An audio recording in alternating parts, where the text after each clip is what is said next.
नमस्कार मंडळी. आज बनवत आहे मी श्रीमईसाठी रागीची इडली.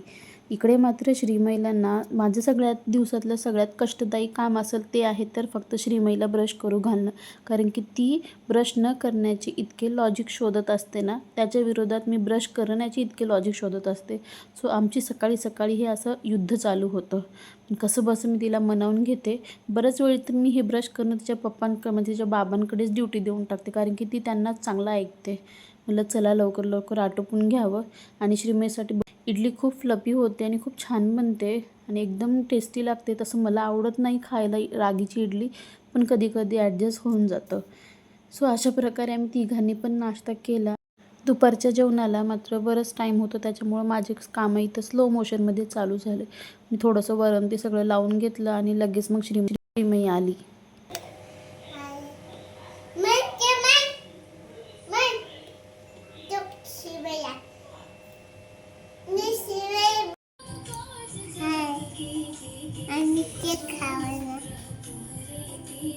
कुठं आहे?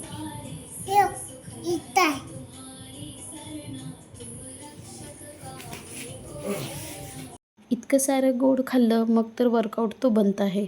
आम्ही तिला घेऊन गेलो फन पार्क एरियामध्ये, जिथं हे अशा प्रकारची ॲक्टिव्हिटी होते. तिचे बाबा तिला प्रयत्न करत होते, मात्र ती काही ऐकायचं नाव घेत नव्हती.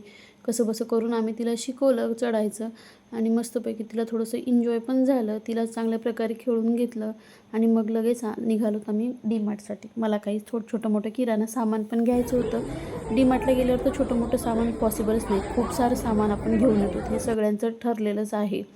मी मात्र जेव्हा डीमार्टला जाते ना, मी माझ्या इकडे किराणा सामान बघत असते आणि यांच्या दोघांचं असं काहीतरी टॉयज सेक्शनमध्ये जाऊन सगळं काही चेक करत असतात, कोणतं घ्यायचं.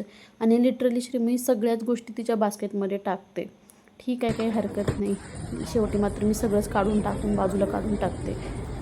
सगळं काही बघितलं आणि फक्त घेऊन आलं किराणा सामान, कारण की बाकीच्या गोष्टी काही सध्या घेण्याचा काही अर्थच नव्हता. कारण की आम्ही ना नवीन घरात शिफ्ट होण्याचं चालू आहे आमचं, त्याच्यामुळं बाकीचं राहू दिलं. मग ही जी जत्रा आहे ना, ही महाशिवरात्रीची जत्रा आहे, जे की 15 ते 20 दिवस चालूच असतं. घरी परतल्यावर मात्र इतका पसारा बघून ना माझे चक्क डोळेच गरगरत होते. तुम्हाला पण प्रश्न पडलाच असेल की इतका पसारा कसं काय?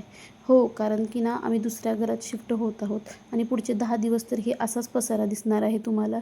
इतकी थकले होते ना, सिंपलच स्वयंपाक बनवला आणि जेवण केलं. थँक्यू.